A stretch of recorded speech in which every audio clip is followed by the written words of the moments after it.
عزیزہ نے ایک جرت کی تھی۔ وہ میدان کارواں میں امیر الحج کو ڈھونڈنے گئی تھی۔ میدان کارواں میں مصر اور قرب و جوار کی ریاستوں سے قافلے آ چکے تھے۔ چند قافلے رہ گئے تھے جو اگلے دن تک پہنچنے والے تھے۔ شہر کے مہمان خانے، شاہی سرائیں، میدان حاجیوں سے آباد ہو چکے تھے۔ میدان میں ہر طرف خیمے ہی خیمے تھے۔ قاہرہ کے لوگ حاجیوں سے ملنے کے لیے میدان کارواں آتے تھے۔ عزیزہ بھی آمنہ اور جنت کے ساتھ آئی تھی۔ درویش کی بیوی اپنے ساتھ کھانے پینے کی کچھ ایسی زبردست چیزیں لائی تھی جو سفر کی تکان کو زائل کرنے میں مدد دیتی ہیں۔ وہ چند عورتوں کو بہت عاجزی سے وہ چیزیں پیش کر رہی تھی۔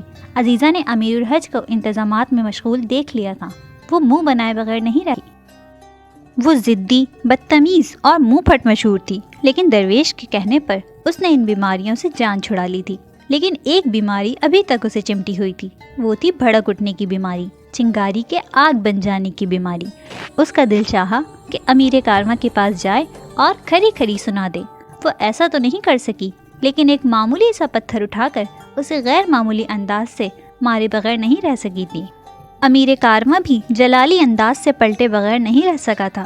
جو لوگ کہتے ہیں کہ توپ کے گولے تباہ و برباد کر دیتے ہیں، وہ لوگ نوکیلے پتھر کمر پر کھا کر دیکھیں، تباہ و برباد نہ صحیح، خانہ برباد یہ بھی کر دیتے ہیں۔ پیچھے عورتیں، مرد، بچے، بوڑھے سب موجود تھے۔ جس طرف نظر اٹھتی تھی انسان ہی انسان دکھائی دے رہے تھے۔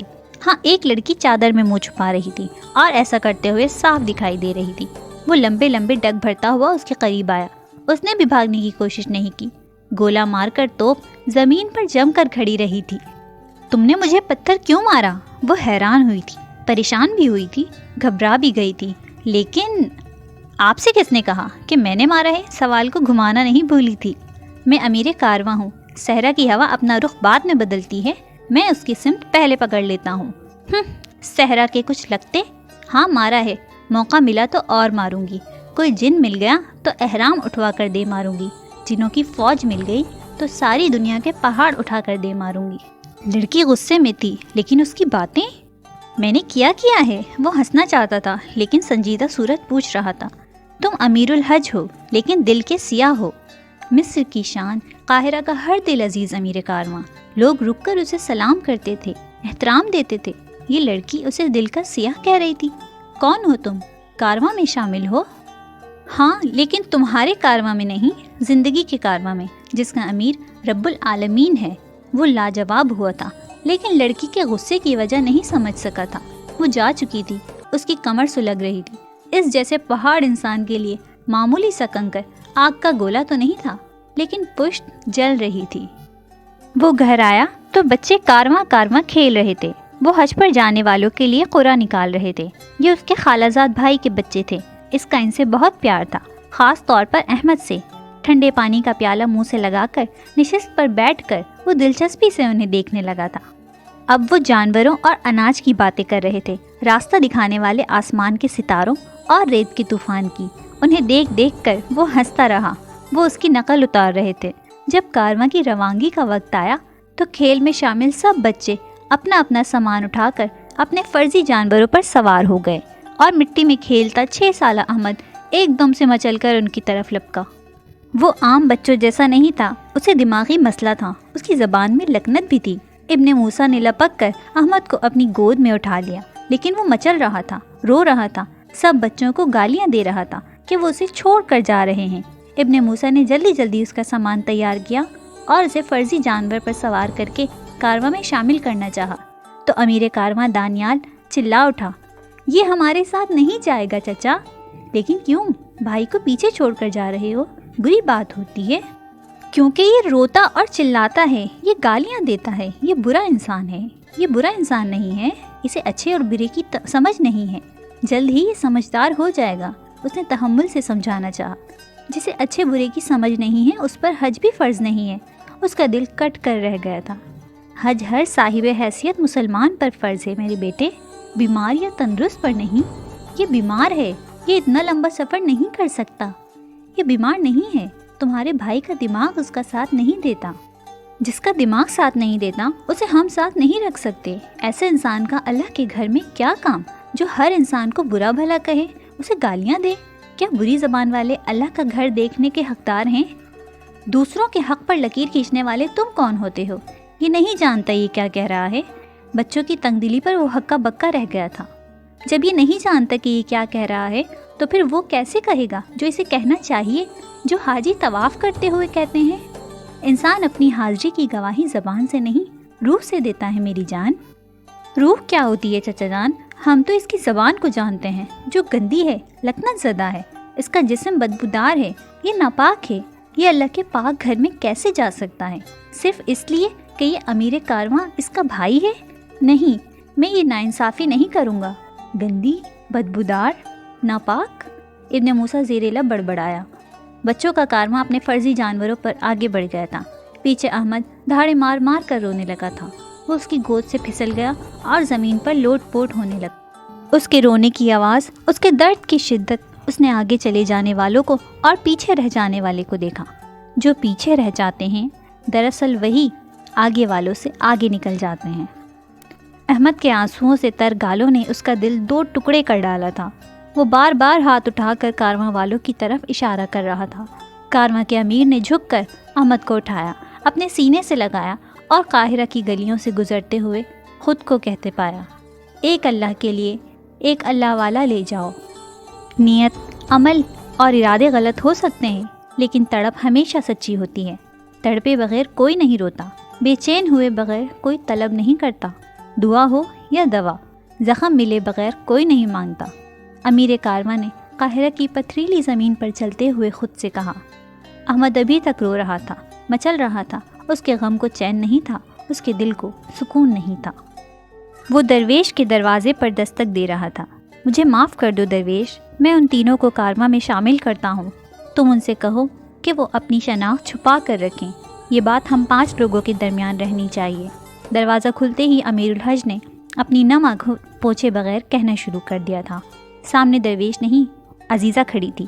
وہ حیران امیر الحج کی صورت دیکھ رہی تھی۔ وہ شرمندہ تھی، خوش تھی، خوشی سے بے قابو ہو رہی تھی۔ کس چیز نے آپ کے ارادے کو بدل دیا؟ وہ پوچھے بغیر نہیں رہ سکی تھی۔ امیر الحج نے دیکھا کہ اسے پتھر مارنے والی سامنے کھڑی پوچھ رہی ہے۔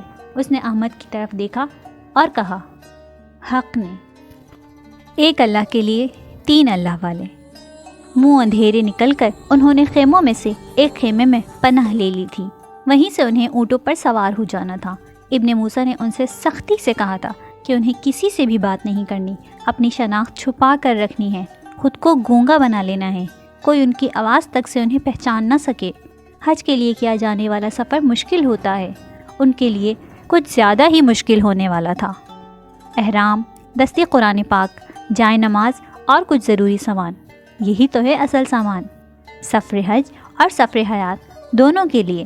پھر اس سے زیادہ کیا جمع کرنا، اس سے زیادہ کی چاہت کیوں کرنی؟ درویش نے انہیں نم آنکھوں کے ساتھ الوداع کیا تھا۔ جس دن تم نے تائب ہونے کا فیصلہ کیا تھا، وہ دن میری زندگی کا خوبصورت دن تھا۔ اس دن میرا یقین اور پختہ ہو گیا تھا کہ ہدایت نصیب والوں کو نہیں، توفیق والوں کو ملتی ہے۔ اللہ کسی کے دل میں رائے برابر بھی ایمان دیکھتا ہے تو اسے پوری ہدایت عطا کر دیتا ہے، اور یہ اس تک ہی آتی ہے جسے یہ حاصل ہونی ہو۔ جسے پیام مل گیا وہ جاہل نہیں رہا، جسے سیدھا راستہ دکھا دیا گیا اس نے سب کچھ پا لیا۔ دین صرف کلمہ نہیں، اور حج زیارت نہیں، نماز جسم کی حرکات نہیں، اور قرآن لفظوں کا پلندہ نہیں۔ جو توبہ کرے، تائب ہو جائے، اس پر دین کا بار زیادہ آ جاتا ہے، جیسے عالم پر علم کا ذمہ ہونا۔ جاہل تو بری الذمہ ہو جاتا ہے۔ جو توبہ کر چکے ہیں وہ ایمان سے بری الذمہ نہیں ہونے چاہیے۔ جو عہد کیے ہیں ان پر قائم رہنا۔ ایمان حاصل کرنا آسان ہے، اسے قائم رکھنا مشکل ہے۔ مومن بال سے باریک، تلوار سے تیز صراط پر چلتا ہے۔ دیکھو تمہاری طرف شیطان نے اپنا نشانہ باندھ لیا ہے، ان نشانوں کو خطا کرنا لیکن خود خطا کار نہ ہو جانا۔ دین حق کا نام ہے، حق کو قائم رکھنے کا نام ہے۔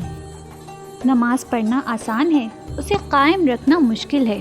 حج کے لیے کمر بستہ ہونا آسان ہے، اس حج کو پا لینا مشکل ہے۔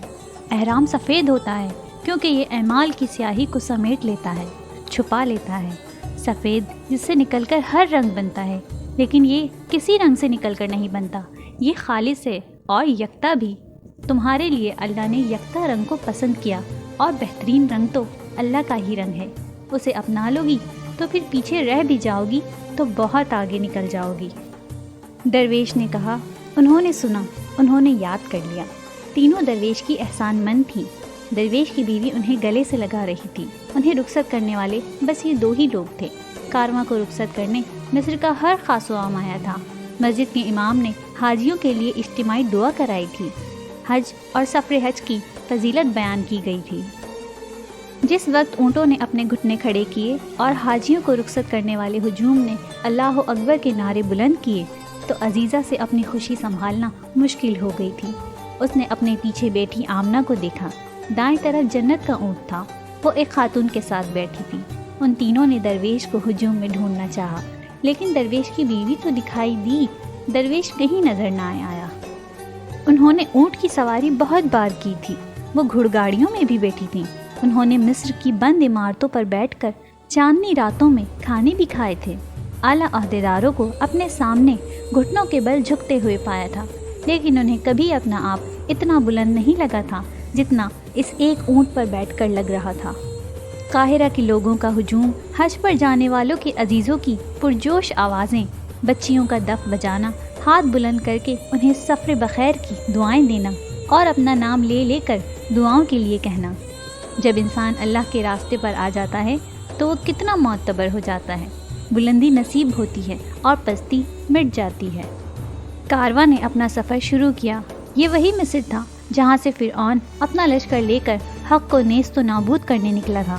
یہ وہی مصر تھا جہاں سے غلاف کعبہ، کلام پاک اور حاجیوں کا سب سے بڑا کارواں نکل رہا تھا۔ وقت بدلتا ہے، حق آتا ہے اور باطل مٹ جاتا ہے۔ عزیزہ نے وہ نام یاد کر لیے تھے جو چند بوڑھی عورتوں نے چلا چلا کر لیے تھے۔ وہ جانے والوں سے اپنے لیے شفا کی دعائیں کروانا چاہتی تھی۔ جنت کے دل پر عجیب سی ہیبت طاری تھی۔ 10,000 حاجیوں کا کارواں زمین کے ہر کونے سے نکل کر زمین کے ایک گھر کی طرف جانے والے حجاج کرام، وہ مبہوت بھی تھی اور ممنون بھی۔ آمنہ نے گردن گھما کر پیچھے دیکھا، سب کچھ پیچھے رہ جاتا ہے، ایک بندہ اور اس بندے کا رب رہ جاتا ہے۔ کھلا صحرا، ستاروں بھرا آسمان، اونٹوں اور گھوڑوں کے چلنے کی آواز، مشعلوں کی روشنی اور تسبیح کائنات، تسبیح زمین و مکان۔ ان تینوں کی سواریاں پیچھے تھیں، دور آگے تک ایک لمبی لکیر تھی جو دکھائی دیتی تھی۔ صحرا کی صوفیانہ خاموشی اور کارواں کی درویشانہ چال، عزیزہ کا معصوم دل اس منظر پر آفرین تھا۔ وہ اس جلالی منظر کے قیام و طعام پر اپنے دل کو خوشی سے مکمل پاتی تھی۔ زمین و آسمان سے سمٹ کر ہر روح سفر کمال کو جا رہا ہے۔ جو کل حاصل نہیں تھا وہ آج حاصل کرنے جا رہا ہے۔ سفر رب، یہ پیدائش سے موت تک کا سفر ہے۔ سفر رضا، یہ ایک عمل سے دوسرے عمل کا سفر ہے۔ تینوں سر اٹھا کر آسمان دیکھ رہی تھیں۔ انہیں یہ توفیق اب حاصل ہوئی تھی کہ وہ جان سکیں کہ زمین و مکان دراصل ہیں کیا۔ آسمان کا تھال، چراغوں کا جال، یہ دراصل کس کی عظمت کو بیان کرتا ہے؟ صحرا کی وسعت، صحرا کی گرمی، سختی اور نرمی، اس کی استادی، اس کی چالاکی اور چال بازی، اس کا دلار، اس کی مہربانی اور اس کی بزرگی زندگی کی نمائندہ ہے۔ پیامبر بدل جاتے ہیں لیکن پیغام ایک ہی رہتا ہے۔ بندے سے پہلے رب کہتا ہے، میں حاضر ہوں میرے بندے۔ ہر جگہ، ہر ساعت، ہر دعا، ہر مقام، ہر روح، ہر شے میری مظہر ہے۔ ہر شہادت میری گواہ ہے۔ ہر تعریف مجھ سے شروع، مجھ پر ختم ہے۔ یہ سفر کا 20واں دن تھا۔ یہ گرم موسم کے دن تھے۔ کبھی موسم معتدل ہو جاتا تھا تو ان کا سفر تیز اور آرام دہ ہو جاتا تھا۔ وہ دن میں پڑاؤ کرتے اور دن ڈھلتے ہی سفر شروع کر دیتے تھے۔ ایسے سفر کے لیے صاحب حیثیت ہونے کے ساتھ صاحب ہمت ہونا بھی بہت ضروری تھا۔ سفر لمبے ہی ہوتے ہیں، لیکن جو سفر کٹھن اور سخت بھی ہوں وہ جہاد ہوتے ہیں۔ جس انسان نے اللہ کی عظمت کی معمولی سی جھلک دیکھنی ہو، وہ صحرا کی وسعت میں آسمان کی وسعت دیکھے، رات میں دیکھے اور ستاروں کی قربت میں دیکھے۔ عزیزہ نے سر کو آمنہ کی سمت جھکا کر کہا، اور کیا کرے؟ آمنہ نے سر پیچھے اس کی سمت گھما کر پوچھا، اور پھر وہ کائنات کی آواز سنے کہ کائنات کیسے تسبیح بیان کرتی ہے۔ وہ اپنے کان کائنات کی تسبیح پر مرتکز رکھنا چاہتی تھی۔ کائنات کیسے تسبیح کرتی ہے عزیزہ؟ الحمدللہ رب العالمین، رب العالمین، رب العالمین۔ رب العالمین کے جہاں میں قلعہ نما 4 دیواری تھی۔ کارواں سرائیں حاجیوں کے عارضی قیام کے لیے خلیفہ نے بنوائی تھی۔ ایک کنواں تھا، چھوٹی سی مسجد تھی، بیٹھنے، اونگھنے، آرام کرنے کے لیے کچھ سایہ دار مقام بنے تھے۔ یہاں پرندوں کے غول اتر رہے تھے، قافلوں کے نشان زمین پر دیکھے جا سکتے تھے۔ عارضی چولہے اور کچھ استعمال کی چیزیں، دیواروں میں ہاتھ برابر کھو میں کچھ برتن رکھے تھے۔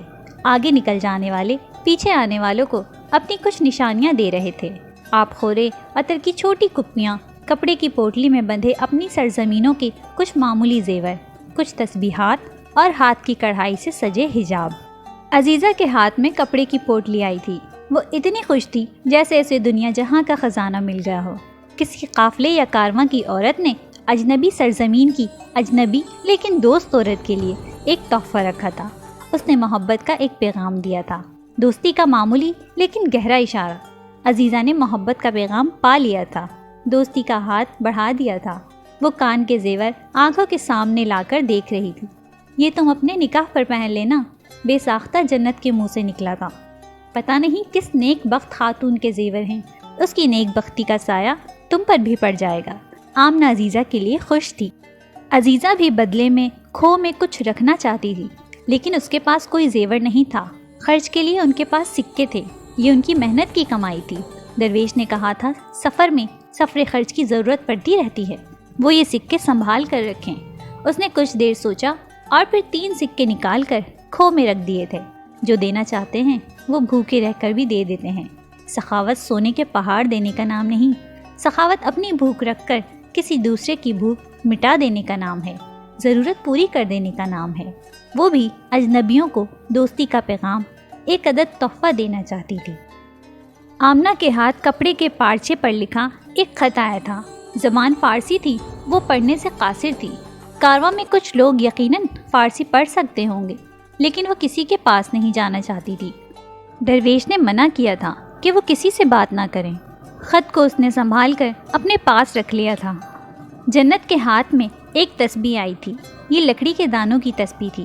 وہ تسبیح کی خوبصورتی پر حیران تھی، اسے یقین نہیں آ رہا تھا کہ ایسا باکمال تحفہ اسے مل سکتا ہے، وہ بھی ایسے صحرا میں اور ویرانے میں۔ جو ہماری چیزیں ہوتی ہیں وہ ہمیں ہی ملتی ہیں، ان کی حفاظت فرشتے ہمارے لیے کرتے ہیں، عزیزہ نے مسکرا کر کہا۔ آمنہ اور جنت نے ناسمجھی سے عزیزہ کو دیکھا۔ کیا واقعی میں؟ ہاں، یہی دیکھ لو کہ اتنے بڑے کارواں میں یہ سب چیزیں ہمیں ہی نصیب ہوئی ہیں، یہ ہماری ہی تھیں، ہر صورت ہمیں ہی ملنی تھیں۔ انسان کو اللہ کی رحمت پر یقین ہونا چاہیے۔ اللہ اپنے بندوں کو تحائف دینا جانتا ہے اور وہ ان کے نصیب کی چیزوں کو حفاظت میں رکھتا ہے۔ سورج سر پر تھا، دن بہت گرم تھا۔ کنویں کے پانی سے منہ پر چھینٹے مارتے، کارواں والوں کی آوازوں کا شور سنتے، گرم لو کے تھپیڑے سہتے، وہ مر جانے کی حد تک خوش تھیں۔ درویش نے بالکل ٹھیک کہا تھا، وہ اصل کے مقابلے میں گھاٹے کا سودا کر رہی ہیں۔ اگر وہ پلٹ کر اصل کی طرف نہیں آئیں تو بہت نقصان میں رہیں گی۔ توفیق کی رحمت نے انہیں گھاٹے کے سودے سے بچا لیا تھا۔